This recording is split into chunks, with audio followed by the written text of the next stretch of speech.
The rain-slicked streets of Portland gleamed under the sodium lamps like veins pulsing with secrets, and in that moment, as the alleyway fight erupted, Jordan knew he'd regret stepping in. But he did it anyway, his fist connecting with the bigger guy's jaw before he could even think. Blood mixed with rainwater on the pavement, and Alex, the skinny kid with the sharp tongue who'd just been cornered for holding hands with his boyfriend in the wrong neighborhood, stared up at Jordan like he'd seen a ghost. "What the hell, hero?" Alex spat, wiping his split lip, but his eyes, those damn green eyes, held something softer, a flicker of gratitude he tried to bury under layers of bite. Jordan shrugged it off, heart hammering not from the punch, but from the way Alex's gaze lingered, like it could unravel him right there in the downpour. He wasn't supposed to care. Caring got you killed in a town where whispers about those kinds could turn neighbors into strangers overnight. But as he helped Alex to his feet, their shoulders brushing in the chill, Jordan felt the first crack in his armor.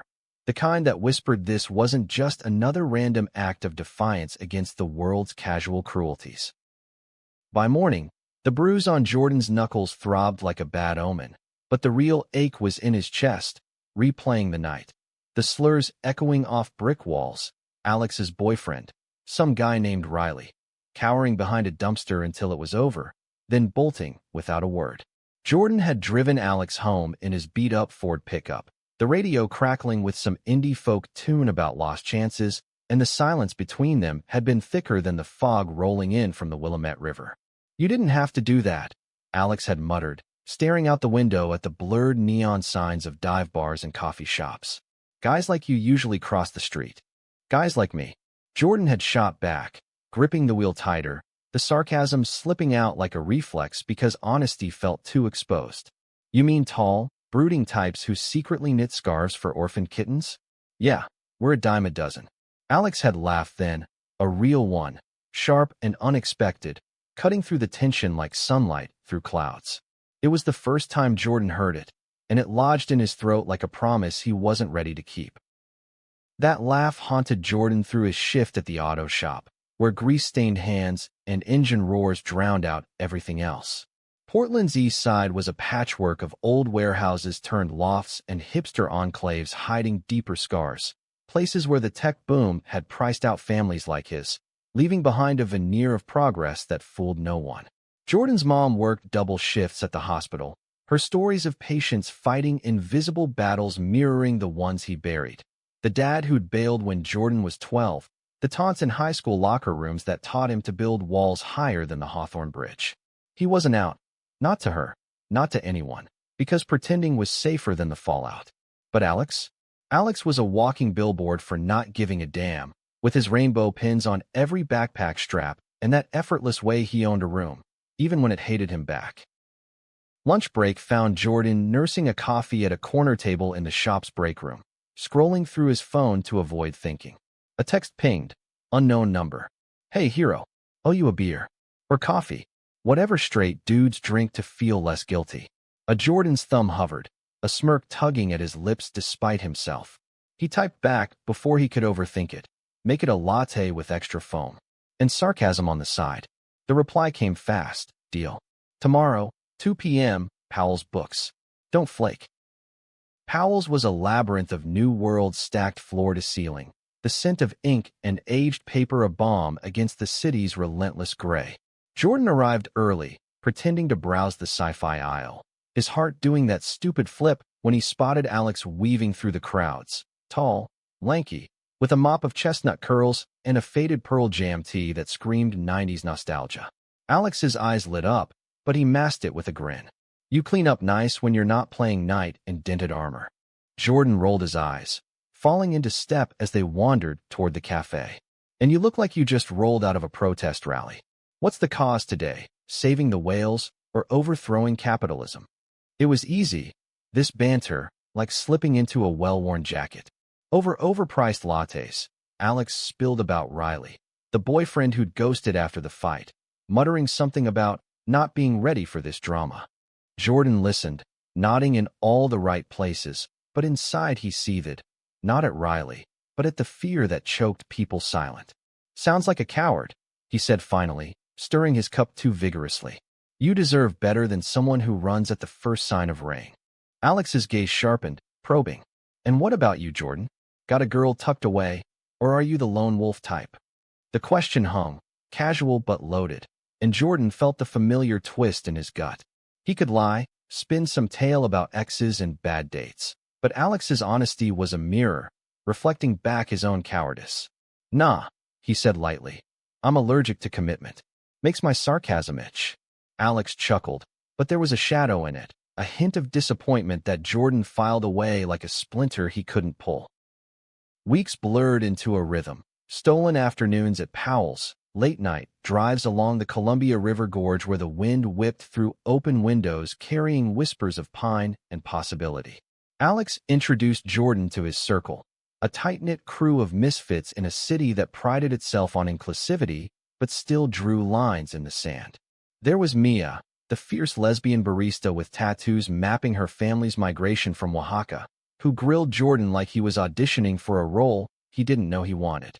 So, what's your deal? She'd asked one night at their favorite dive, the Rusty Anchor, where fairy lights strung over sticky tables cast a warm glow on faces flushed with cheap whiskey.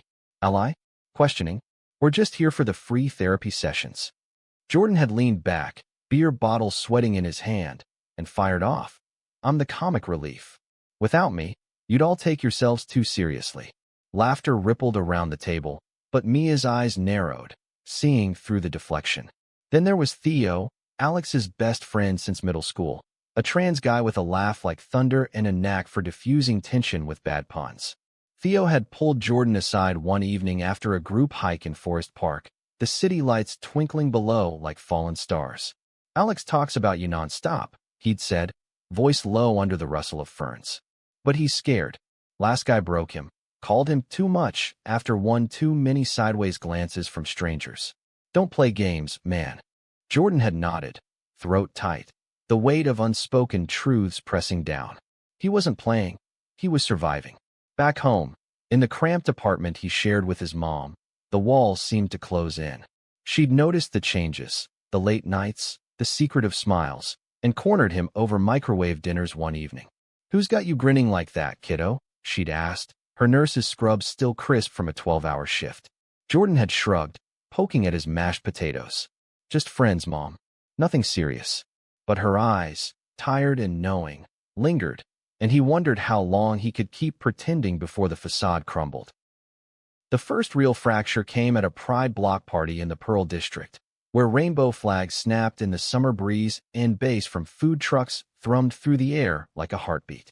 Jordan had tagged along, telling himself it was just another outing, but the energy, the unapologetic joy, stirred something restless in him.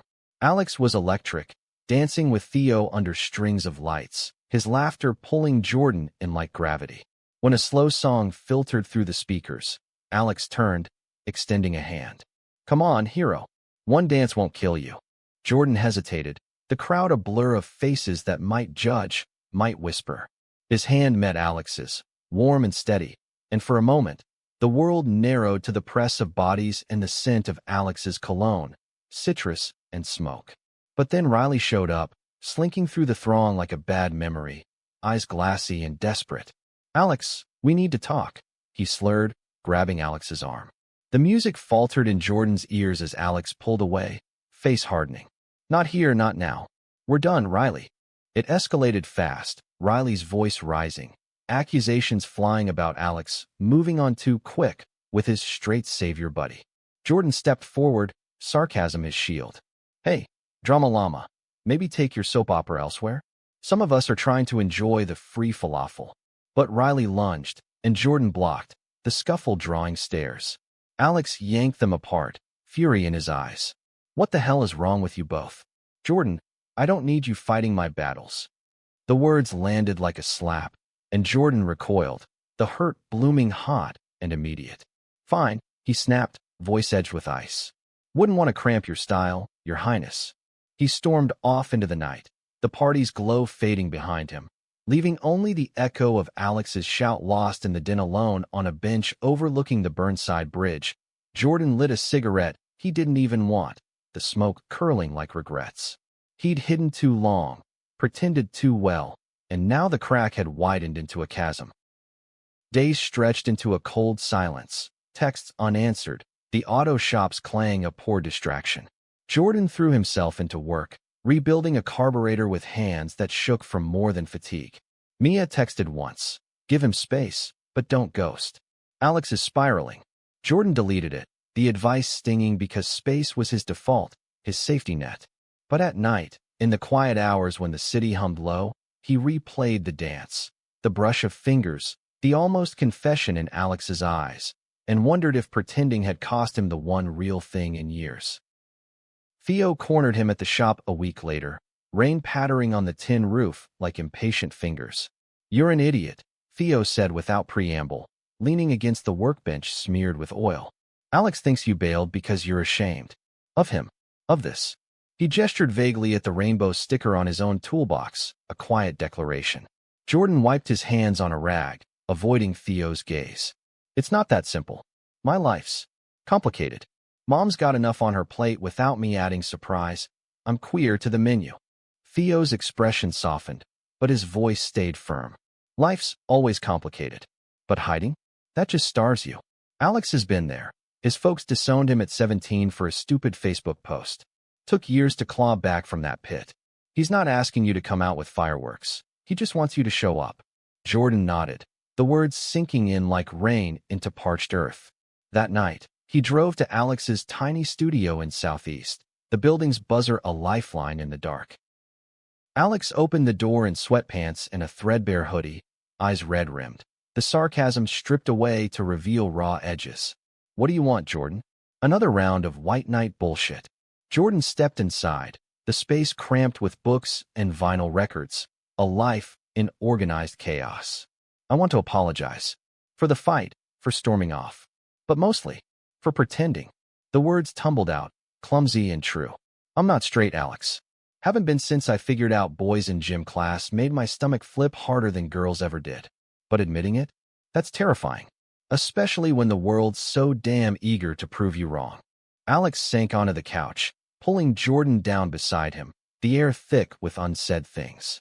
"Riley was my mistake. Thought I could fix him, make him brave. But you're already there, even if you hide it behind that stupid smirk." They talked until dawn, peeling back layers. Alex's fear of abandonment rooted in his parents' rejection, Jordan's guilt over his mom's unspoken loneliness. It wasn't fixed, not by a long shot, but the silence between them shifted, from accusation to understanding, a fragile bridge over the chasm. Fall crept in with crisp leaves skittering across Alberta Street, and with it, a tentative normalcy. Group hangouts resumed, laced with new undercurrents, stolen glances over board games at Mia's, knees brushing under diner booths. Jordan came out to his mom one rainy Tuesday, over takeout Thai in the living room, her tears a mix of shock and fierce pride. "I've always known you were my brave boy," she whispered, hugging him tight. "Just wish you'd trusted me sooner." The relief was seismic, cracking open space for more. But Portland's underbelly simmered, prejudices bubbling up in unexpected places.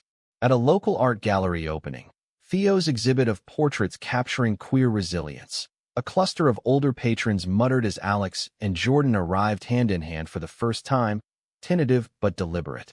"Look at them, flaunting it," one woman hissed, her voice carrying over clinking glasses. Jordan tensed, sarcasm rising like bile, but Alex squeezed his hand. "Let them stare. We're the story they can't write off." The night peaked when a drunk heckler cornered Theo near the sculptures, slinging slurs about freaks invading decent spaces. Jordan's blood boiled, but before he could lunge, Mia stepped in, her voice steel-wrapped silk. "Decent? Honey, your idea of decent is a museum of mediocrity. Step off before I curate your ass out of here." The crowd parted, some chuckling, others averting eyes, but the moment lingered, a reminder that allies could wound deeper than enemies. In the aftermath, driving home through fog-shrouded streets, Jordan pulled over near the steel bridge, the Willamette's dark waters churning below. "I hate this part," he admitted, voice rough. "The waiting for the other shoe to drop. Makes me want to run." Alex turned, his profile illuminated by dashboard glow. "Then run with me. Not away, from us." We've got each other now. That's the plot twist they don't see coming. Winter hit hard, snow blanketing the city in unlikely white, turning familiar landmarks into strangers. Jordan and Alex's relationship deepened in the quiet. Lazy mornings tangled in flannel sheets. Arguments over whose turn it was to scrape the windshield. Laughter echoing in the aisles of Fred Meyer as they debated cereal brands. But shadows loomed. Alex's ex, Riley, spiraling into addiction, reaching out in frantic voicemails that Alex deleted with trembling hands. He needs help, not me, Alex confided one night, curled against Jordan on the fire escape. City lights a constellation below. But forgiving myself for caring? That's the hard part. Jordan held him closer, the cold biting at their skin. You're not responsible for his mess. You're allowed to choose you, for once. It was a lesson Jordan was learning too, shedding the weight of his father's absence, the high school bully's echoes. Therapy sessions, separate at first, then joint. Unearthed roots.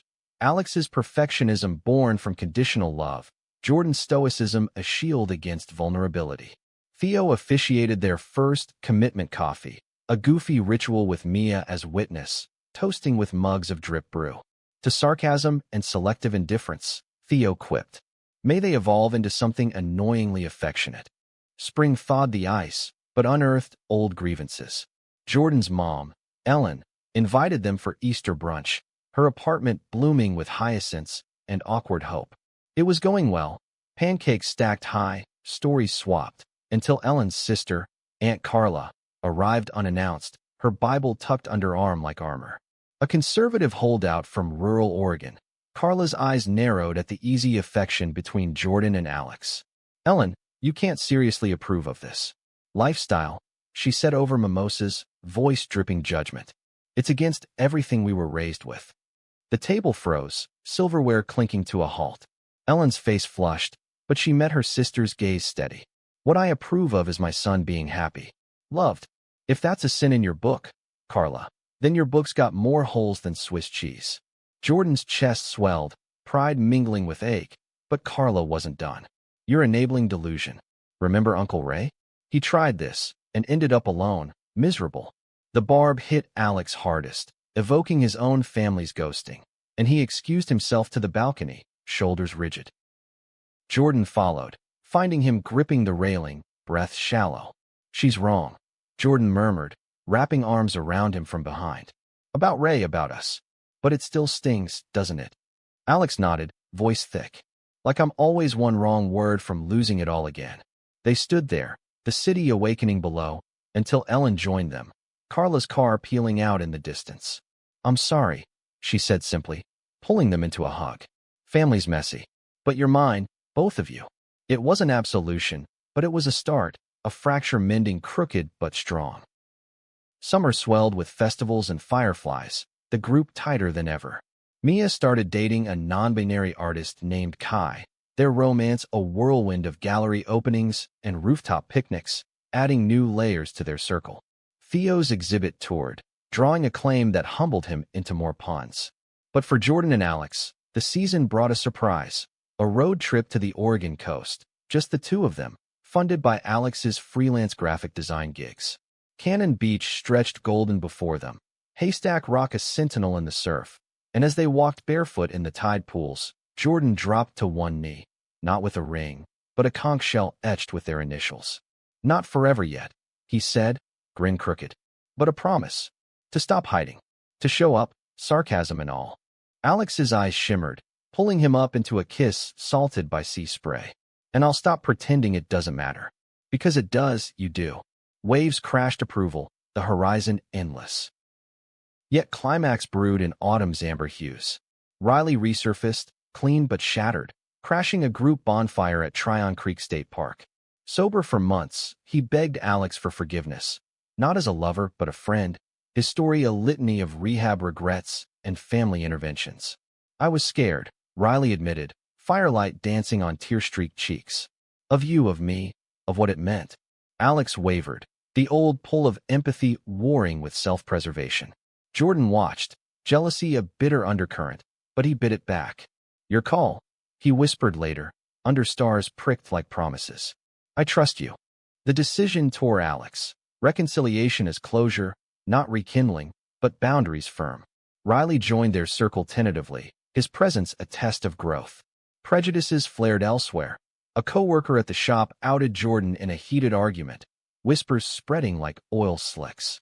Jordan confronted the boss. Ultimatum delivered with quiet fire. Hire for skills, not scandals.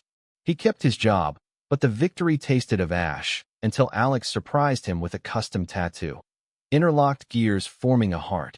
At a southeast parlor, ink sealing solidarity. Winter circled back, holidays laced with new traditions. Ellen hosting a queer-friendly feast, Carla absent, but cards arriving with tentative olive branches. As snow dusted the evergreens, Jordan and Alex stood on the frozen banks of the Willamette, breaths fogging the air. One year, Alex said, lacing fingers. From alley fights to this. Not bad for a couple of pretenders. Jordan smirked, pulling him close. Yeah, well, sarcasm's my love language. Deal with it. Laughter mingled with the river's murmur, misunderstandings melted into memory, friendships forged in fire unyielding. In a city of reinventions, they'd carved their own, raw, real, relentlessly theirs. The end. Just the hook for whatever came next.